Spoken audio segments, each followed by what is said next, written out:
Hi, Leslie. Hi. Pleasure to meet you, You too. and congrats on directing and writing 100 Years of Warner Brothers, which is Thank you. premiering at Cannes Film Festival.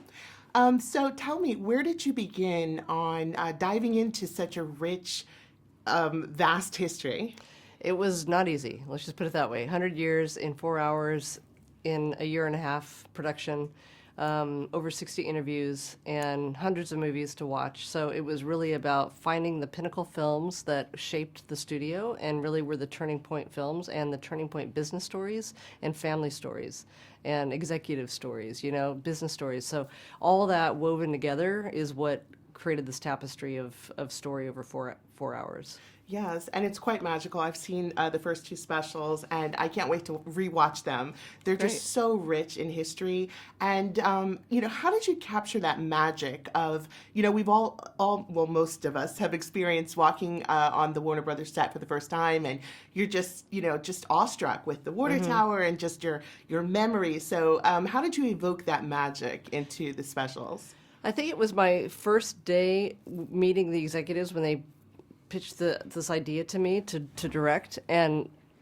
I walked around the back lot that afternoon, and I felt what you see when you watch the first special, that sort of the reverberation of sounds as you walk through the sound stages and the back lots.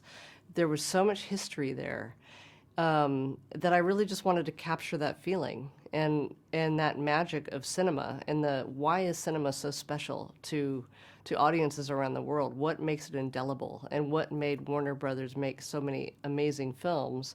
And what were their highs and what were their lows? Because no studio is perfect, and so it was really just trying to tell a very authentic story about a pretty impressive company that's lasted 100 years. Yes, and you've brought in some really big names, Martin Scorsese and Ron Howard and Oprah and George Clooney, to talk about some equally very big names.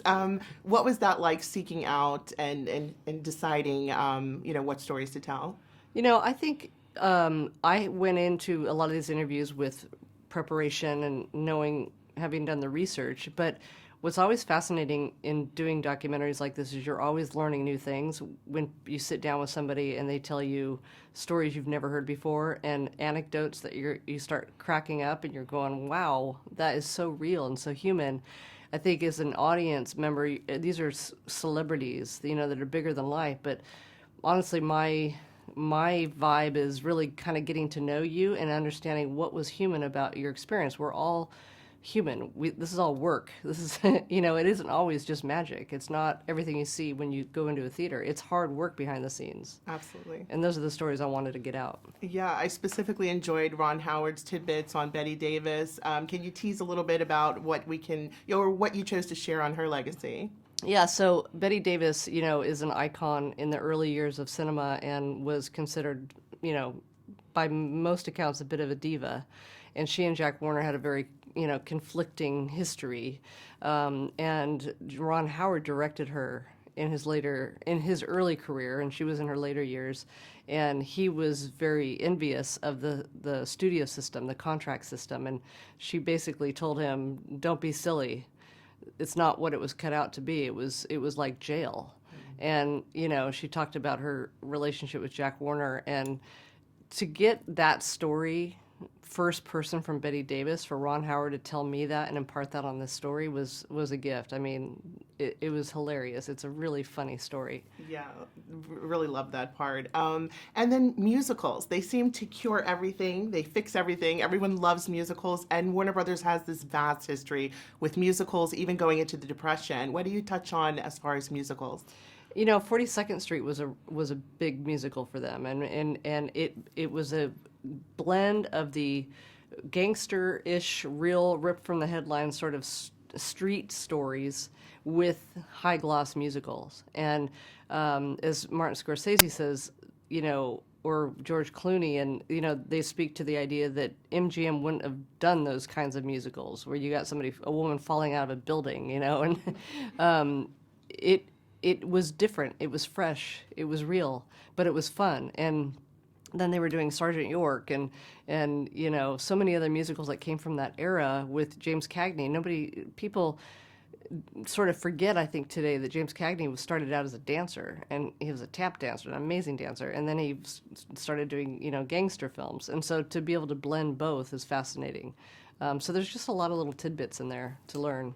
Yes, and I can't talk about Warner Brothers without talking about the animation. I still quote from my childhood things my daughter has no idea what I'm talking about with, the humor. So how big was animation for Warner Brothers?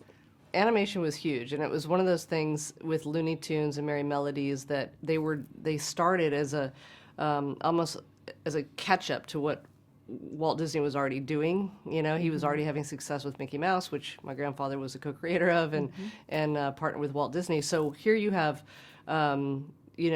Tex Avery and those guys, Hugh Harmon, Rudy Eising, coming in and really trying to make their own brand, but they were really copying Disney for many of those early shorts. But then when Chuck Jones came over, and he came over from the Ub Iwerks studios, my grandfather's studio, that's where he got his start.